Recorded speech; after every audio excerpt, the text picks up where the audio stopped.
皆さんこんばんは。まず最初にですね、このミートアップ藤沢の会場に、藤沢シャートスペースを選んでいただいたということで、運営事務局の皆さん、あとは本日ご参加いただいた皆さんにですね、お礼を申し上げたいと思います。ありがとうございます。本日はですね、藤沢市アートスペース、FAS と書いて愛称エファーですけれども、こちらの取り組みとですね、今後の展望について、皆さんにお話をしたいと考えております。時間が限られておりますので、効率よくですね、お話ししたいんですけれども、もしですね、途中で止まってしまった時のために、本日のパワーポイントの内容はですね、後で皆さんお配りしますので、頑張ってメモとか取らなくても大丈夫です。では、機械を操作しながらお話しさせていただきますので、失礼して終わらせていただきます。ちなみに皆様は藤沢市アートスペースに、もう行ったよっていう方どれぐらいいらっしゃいますかね、そういうものだと思います。ありがとうございます。藤沢市アートスペースといった施設がですね、どういったスペースなのか、アートスペースって一体何なのかですね、そういったところからまずお話をしたいと思います。藤沢市っていうところはですね、人口が40万人の都市で唯一美術館、博物館、文学館等がない都市であるというですね、ウィキペディアに書いてありましたしかもその後にこう書いてありました。それゆえ、近隣の茅ヶ崎市や平塚市に比べて劣後している、劣後ですね、劣っている、遅れているって書いてあるんですけれども、私は全くそうとは思いません。私はこの藤沢市にはるかこのアートスペースができるということで学芸員として来たわけですけれども、ここに来るまでですね、2カ所の公立の美術館で学芸員という仕事をしておりました。美術館があればですね、果たしてその都市は文化的なのか、美術館がなければその都市は文化的じゃないのか、それはもう全く間違った認識だというふうに私は思っております。そのあたりのお話も後々していったんですけれども、まず、アートスペースって何なの？よくですね、美術館っていうと皆さんよくご存知だと思います。ミュージアムって言われるものですよね。藤沢市アートスペースができたというふうに聞いて、中には藤沢市にはようやくといいますか、美術館といったミュージアムができたのかというふうにですね、お考えになられた方ももしかしたらいらっしゃるかもしれません。まずアートスペースって何だろうというお話からしていきたいと思います。藤沢市アートスペースではなくて、まずアートスペースという単語が何だろうということをですね、皆さんにお考えいただきたいと思います。六本木にあるですね、国立新美術館というのを皆さんご存知でしょうか。日本にですね、5番目の国立の美術館として2007年、今亡くなられましたが、黒川紀章さんのですね、設計で、素晴らしい美術館が出来上がったわけですけれども、国立新美術館、突然なんですけれども、こちらは英語で言うと何て言うかご存知でしょうか。非常に単純に考えていただいて結構ですけども、国立新美術館、いかがですか英語で言うと。いや、もう本当に単純にね、国立新美術館って例えばね、こういうふうに聞くと、国立だからナショナルニューミュージアムでね、普通に考えればそうかなと思うんですけども、正式名称、英語に訳すとですね、ナショナルアートセンター東京という実はですね、美術館というか、ミュージアムというのはですね、ミュージアムであるための、必要条件というものがあります。残念ながらという言葉は全く正しくないんですけれども、実は国立新美術館は、美術館ミュージアムとしてのですね、実は必要条件を備えていないんですね。なので、英語でミュージアムというふうに言うと、海外の方には誤解されてしまうので、ナショナルアートセンター東京というふうに言うんですね。じゃあ、それはどういうことなのかということですね。収蔵品を持ちません。主に企画展や貸し会場に特化した施設として国立新美術館は作られました。ここに書いてあるように、収蔵品、いわゆるコレクションを持っているというのがミュージアムの必要条件になります。ミュージアムの必要条件はコレクションです。もちろん十分条件ではありません。コレクション、要するに資料、美術品であったり、文化財であったり、歴史的な遺物であったり、そういったものを集めて保管する、そしてそれを調査研究をする、そしてその成果として展覧会展示をする、この3つの機能を持っている、それがミュージアムの条件です。この3つの機能を果たすためにはコレクションが必要なんですよね。ただコレクションだけがあればいいというわけではありません。それをきちんと保管する、展示する建物がなければいけないし、きちんとそれを調査研究する学芸員という職員がいなければミュージアムとは言えません。この近隣にもですね、たくさんの美術館があります。その美術館ごとにですね、さまざまな内容のコレクションがありますけれども、そのコレクションの内容とか質といったものがですね、その施設の活動の評価までをも左右しているということになるんですけれども、ではそのナショナルアートセンター、国立新美術館なんかそうなんですけども、じゃあアートセンターもしくはアートスペースっていうとですね、どういったところなのか、センターといえばですね、英語で中心とか中央ということになると思うんですけれども、それが展示で中心地ですとか総合施設というような形で使われます。アートスペースのスペースはそのまま空間という意味ですけれども、このアートセンター、アートスペースとミュージアムの違いは何かというと、繰り返しになりますが、コレクションを持っていないんですね。企画展に重点を置く、そして独自の企画を充実する、そういった活動をしていくところがアートセンター、アートスペースということです。つまり藤沢市アートスペースもですね、そういった施設になります。藤沢市アートスペースで何かコレクションを持っている、要するに収蔵作品を持っているわけではなくて、我々学芸員が、この藤沢市アートスペースのミッションやポリシーに沿ったですね、内容の企画展、独自の企画展を開催していく、そういったものの内容を充実させていくことでですね、施設自体もしくは藤沢市の文化や芸術の発信の拠点となるように活動をしていく施設というふうにご理解をいただければと思います。じゃあ先ほど言いました藤沢市アートスペースの4つのミッション、ミッションって何ですかと問われましたら、この4つのミッションが掲げられております。皆さんにお配りした今日資料の中にですね、施設案内というものがありますけれども、こちらの方もぜひ見ながらですね、お話聞いていただければと思いますけれども、この4つのミッションで藤沢市アートスペースは活動をしています。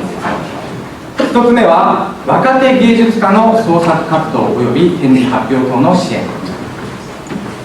若手の芸術家、若手というのはですね、単純に年齢で区切ったりするのではなくて、例えば20代や30代で大学生という方もいらっしゃいますし、この世界ですね、40代、50代としてもまだまだ話され小僧のね、ところもあるので、これまでの例えば活動のですね、キャリアの内容なんかを総合的に判断して、この方は紹介する、まだあまり知られていないけれども紹介するですね、価値があるというふうに、そういった方も含めた意味での若手芸術家の創作活動及び展示発表等の支援。2つ目が、身近な美術鑑賞の機会を提供する。藤沢市もですね、これまで、藤沢市の駅ビルのルミネの中に藤沢市民ギャラリーですね、本当に素晴らしいギャラリーがあるんですけれども、あちらの方もですね、常に予約がいっぱいで、市民の方々がですね、自分たちが創作したものの発表の機会としてですね、使われているわけですけれども、アートスペースはですね、そういった方々とは別に、芸術家、アーティストと言われる方々の作品を、この辻堂という場所で、気軽に見ていただく。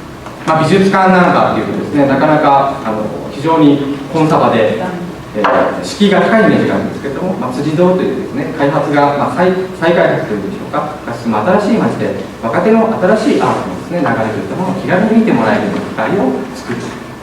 もう一つが美術作品の制作展示発表の場の提供、これは一番とも大きく関わっていますけれども、そういった藤沢市アートスペースで、展示に参加する作家の方々に制作する場所、展示や発表だけではなくて、そういった作る場所まで、彼らに提供しよう、そういった目的がある。もう一つは、美術学習の場の提供。学習というとですね、非常に硬いイメージがあるんですけれども、例えば小さい子に向けたワークショップであるとか、もしくはさまざまな年代の方に訴求できるようなですね、ワークショップ、もしくは講演会、そういったものの内容を充実させていきましょう。この4つのミッション、これにのっとって活動を我々学芸員というものがしていくわけになります。藤沢市アートスペースまだ入られたことがない、この後ゆっくり皆さん見ていただければと思いますが、施設の方ですね、簡単にご紹介したいと思います。展示、藤沢市アートスペースですね、核となる施設として、展示ルームといったものがあります。202平米のところで、ここは藤沢市アートスペース、我々が自主的に企画して実施する展覧会と、展覧会以外にもですね、このさまざまな、例えば音楽であるとか、パフォーマンスであるとか、そういったこととも行っていくことがあると思います。そういったことを中心に行うスペースがまずは、そしてこちらがレジデンスルームと呼ばれるものですが、これが藤沢市アートスペースの一つの大きな特徴になります。レジデンスルームと書かれているんですが、ここで住居できるわけではないんですけれども、藤沢市アートスペースで開催する展覧会に参加する作家さんに開放しまして、ここで自由にですね新作品を作ってもらう、そういったための制作室といったものも兼ねていくわけです。そういったことに使うスペースになります。ここはそういった、作家さんがものを作るだけではなくて、ワークショップが開催されたり、こちらの方でも作品を提示して皆さんにご覧いただくような機会が今後あると思います。もう一つワークショップルームですね。展覧会に企画するさまざまな関連イベント、ワークショップや、例えば講演会、トーク、そういったものが行うお部屋があります。こういったですね、3つの設備をフル活用しながら、藤沢市アートスペースというのは今後活動を続けていく予定であります。で、これまでのですね、活動、10月にオープンしてまだ2ヶ月しか経っていないんですけれども、現在開催中の開館記念特別展のご紹介をしながらですね、藤沢市アートスペースの、今後の展望ですとか、これからの活動といったものをですね、ご案内をしていきたいと思います。現在ですね、開催中の開館記念特別展は、From Now On というですね、タイトルで開催しております。From Now On という言葉は、これからとか、これからずっとっていう意味ですけれども、藤沢市にはこれまでそういった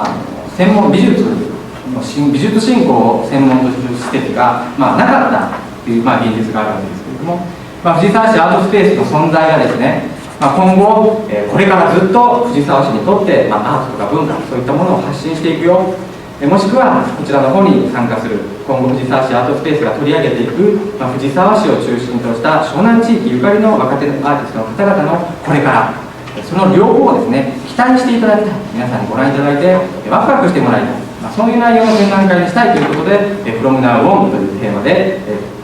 開館記念特別展を企画しています。現在実施中であります。この展覧会はですね、10月から来年年明けの1月まで、非常に長いスパンですけれども、3つのテーマに分けて展示を行う予定です。で、その3つのテーマにですね、藤沢市アートスペースのこれからそういったものの決意表明、そういったものを3つのテーマに込めました。そして参加していただく作家さんと一緒に藤沢市アートスペースが、共同して作り上げた展覧会といえます。第1期は、ビジュアライズ、これは11月3日で終了しましたけれども、それぞれの心象風景、こういったテーマで展覧会を行いました。まずですね、なぜこういった展覧会の内容にしようかと考えたということですね。私はこれまで実は岡山県立美術館というところで学芸をしていました。でその後広島市現代美術館というところで学芸をしていました。もちろん仕事出張で東京の方に、よく来てました。でこの春から藤沢市で働くことになって、また東京周りにですね、いろんな学芸員さんとか今まで知り合いのアーティストのところに、挨拶に行ったんです。今度から藤沢で働くことになりました、学芸員として。っていうとですね、これは皆さん誤解なく聞いてほしいんですけど、皆さん藤沢って、どこだっけみたいな話になるんですね。私はびっくりしました。私は東京の大学に通っておりまして、その後すぐ岡山に帰って、広島で、ね、学業してまた久しぶりに関東の方に戻ってきたんですけども、もちろん藤沢市っていうのは本当湘南地域の中でですね、エリアの中で、最も大きな都市で、非常に有名な町だと私は思ってました。もちろんね、藤沢市が神奈川県のどの位置にあるかっていうのを詳しく言えってなかなか難しいと思うんですけども、関東で活動している学芸員さんとかアーティストさんにしても、藤沢市というのはなかなか、どの辺りだっけっていうふうなリアクションが返ってくるんですね。で、そういう話を、藤沢市出身の、同僚の学芸員の話をすると、斉藤さん、それって結構仕方ないですよって言われて、なんで藤沢市に住んでる人すらそういうんですね。いや、藤沢市って結構ね、地味なんです。そうですか。江ノ島すら鎌倉市のものだと思われてるんですよ。江ノ電なんかね、鎌倉から乗って江ノ島とかに行く人が多い、そういった理由もあるんでしょうか。特にですね、一般的に藤沢市がメジャーかメジャーじゃないかということではなくて、アートの業界において藤沢市っていうのは、確かに残念ながらもしかしたらメジャーじゃなかったのかもしれない。なぜなら、学芸員とかアーティストっていうのは美術館とかアートイベントとかそういったものがあるところの、土地のことはなかなか意識するんですけども、藤沢市で学芸員をするというふうに、皆さんに挨拶をするとやっぱりびっくりされた。なるほどなと思った時に、じゃあ開館記念特別展では藤沢市とこの藤沢市アートスペースの存在をまず定義するような内容を第1期最初にやろうと思ったんですね。アーティストの皆さんもさまざまなですね、メディアを使ってさまざまな切り口でそれぞれ表現をされています。そういった方々に、じゃあ藤沢といったものをモチーフに新作を制作してもらって、まずそれを展示しよう。そうすればですね、見に来た方が、藤沢とアートといったものを、意識をしてもらいやすいんではないか、もしくは地元の方にもですね、例えば若いアーティストのバリバリの現代美術みたいなものを展示してもですね、一体なんじゃこれ、わからない、何書いとんじゃ、なんじゃこれっていうふうに言われると、スタートダッシュでこけるなと思ったので、藤沢をテーマにモチーフにしてもらうと、ああ、これって私も知っているとか、ああ、なるほど、親近感が湧いてもらえるかなということで、藤沢をテーマに、ビジュアル可視化するということを意味ですけれども、そのアーティストの方にお願いして、藤沢をテーマに作品を制作してもらうという展覧会をしました。今はもう展示が終わってしまったので、2、3作品を紹介したんですけれども、米山康介さんという日本画の作家さんですけれども、彼は、藤沢サウルス SP、藤沢サウルスの一種という作品をこの展覧会のために作っていただきました。この作品をですね、これ前だけ電気消すともしかしたら見やすいかもしれないけど、すみません。非常に大きな作品なんですけれども、これも藤沢をテーマにした作品になります。皆さんこの絵を見てですね、もしかしたらお気づきになるかもしれません。カラフルに色がついたところ、これ藤沢の形なんですね。米山さんは藤沢市の兄弟なんですけれども、彼は子供の頃から藤沢市の地図を見ていると、藤沢市の形が怪獣に見えたわけですね。で、今回こういったテーマを与えられたことによって、じゃあ藤沢を形にしようと思った時に、じゃあそういった今まで自分が持っていたものを形にしよう、非常に面白い試みだと思いますね。藤沢の形を、恐竜に見立てて、怪獣に見立てて作品を作ってくれました。彼が面白いのはですね、日本画の作家さんなんで、いわゆる顔料というものを使います。いわゆるの具というものですよね。で、彼はワークショップでですね、今回の展覧会のワークショップで、土で描くといったものも開催していただきました。彼が藤沢で採取した石や砂をですね、細かく削って、でそれを顔料にする、ニカワで溶いて顔料にしてみんなで絵を描こうという作品ですね。藤沢をテーマにして、藤沢の材料を使う。これ藤沢ならではの施設ならではのですね、そして藤沢の作家さんがする、そういった内容の、展示とかワークショップができたんじゃないかなというふうに思います。これも、10日と18日2回開催しましたが、2回ともですね、定員が埋まるですね、非常に大好評の展覧会でした。で、もう一つ、麻生智子さん、彼女は埼玉県ご出身なんですけれども、結婚して藤沢に越してこられて、3年間で彼女も、藤沢をテーマに作品を制作してくださいって言ったときに、私のとっての藤沢カルタという作品を作っていただきました。見にくいんですけれども、あからまでですね、彼女が実際に藤沢を歩いて、いろいろなですね、モチーフを作品の中に取り込んだ、それをカルタにした。例えば紹介すると、おなんかですね、こちらに来て子供を生まれて、おんぶして、ゲームセンター検診にですね、あと、しらす丼、家だと普通、江ノ島だとおしゃれ、ね、こういったですね、彼女の、ちょっとユーモアがあるですね、切り口で、江ノ島、藤沢をテーマに、こうやってカルタを作る。で、そのカルタの内容に付随した、油絵であるとか、油彩画であるとか、もしくは木彫、木の彫り物であるとか、そういったものをですね、46点使って作品を展示していただきます。そして、彼女がですね、実際に藤沢をリサーチしたように、参加者とも一緒にワークショップを開いて、実際に藤沢の街を、土戸エリアを歩いてですね、カメラを持って歩いて、さまざまな土戸エリア、自分の思い思いの場所を移して、そしてそれを絵はがきにプリントアウトして、それを油絵でですね、麻生さんの指導のもと、油絵で、採取するというふうなワークショップもしました。藤沢ご出身の方もですね、辻堂エリアいろいろ歩いてみると、新しいところまではもちろん歴史のある街なので、そういった古い街並みもありますし、もしくは面白いようなですね、スポットもあったりして、さまざまな新しい発見がありました。藤沢に住んでいる方でもですね、新しい発見がある。そういったことを気づかせるようなワークショップを行いました。で、現在第2期、トライアングルということなんですけれども、作品との対話ということで、展覧会を現在開催中です。先ほども言いましたように、レジデンスルームという作家が滞在制作をできるスポットが、スペースがあるというのが、藤沢市アートスペースの一つの特徴なので、ぜひ第2期の作家さんたちは、事前にそのレジデンスルームに入って新作を制作してもらいたいということをお願いしました。で、ただ、入って作品を作るだけではなくて、トライアングル、作家と作品と鑑賞者、その3者が関わり合うことができるような作品を使ってください。この展覧会では藤沢市アートスペースが持つですね、滞在制作をする機能、そしてその滞在制作をしている作家さんと見に来られたお客さんがですね、作家や作品と交流ができる、そういった機能や今後の可能性を皆さんに提示しようといったことで第2期と思いました。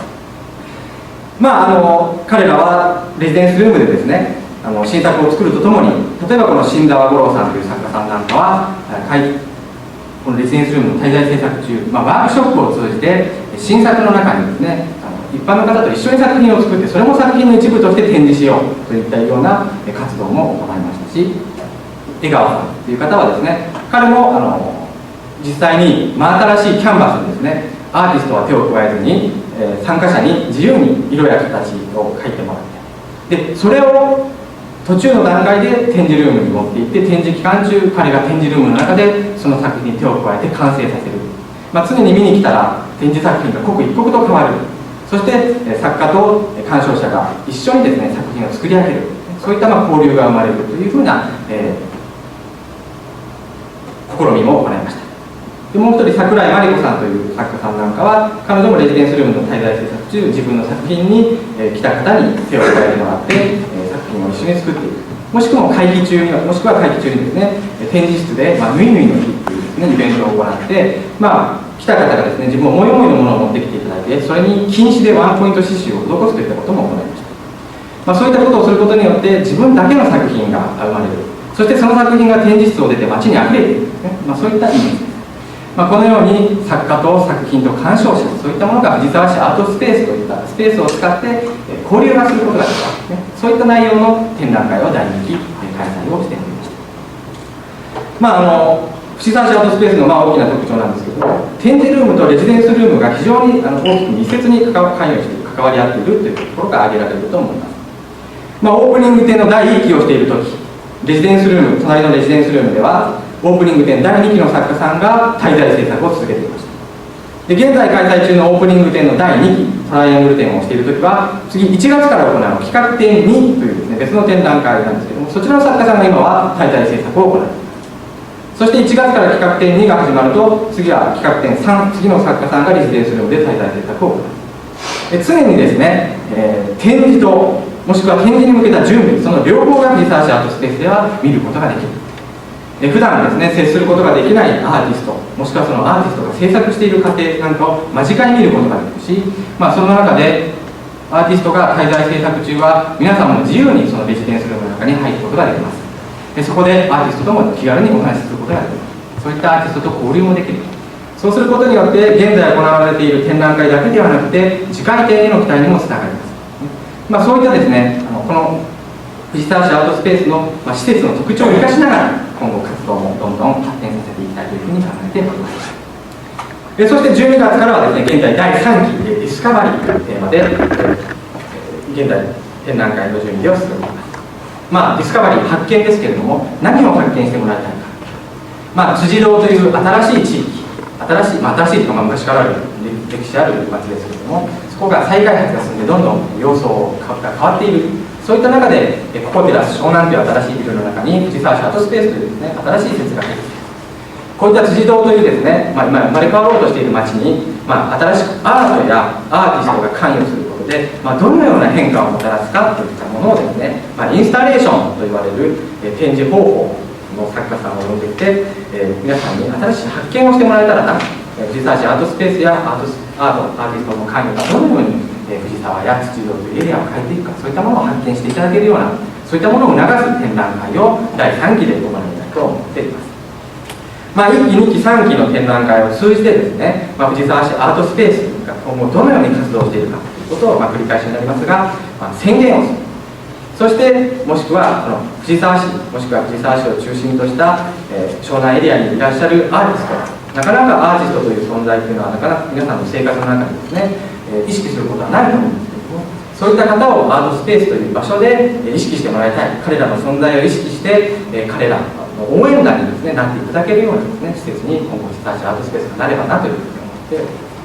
す。でそういった若いアーティストがこの藤沢市アートスペースや藤沢市を中心にですね活動をして、そういう人たちが日本全国、そして世界にですね飛び立っていただける、そしてまた藤沢に戻っていただける、そういった藤沢市アートスペースがですね、出発地点、そういうふうになればいいなというふうに考えております。でここまでがですね、一つもう6時半30分経ったんですけども、切りがいいということで、今後ですね、この後皆さんが、アートと藤沢といったことでですね、どういった可能性があるかということをディスカッションされるということが私も伺ってたので、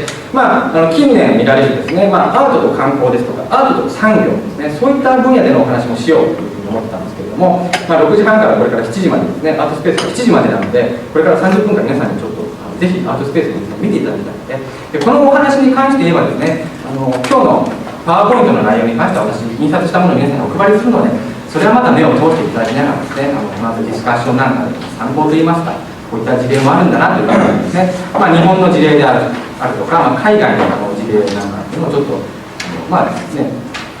古いものもあるんですけども、そういったものをまとめておりますので、ぜひ見ていただいてですね、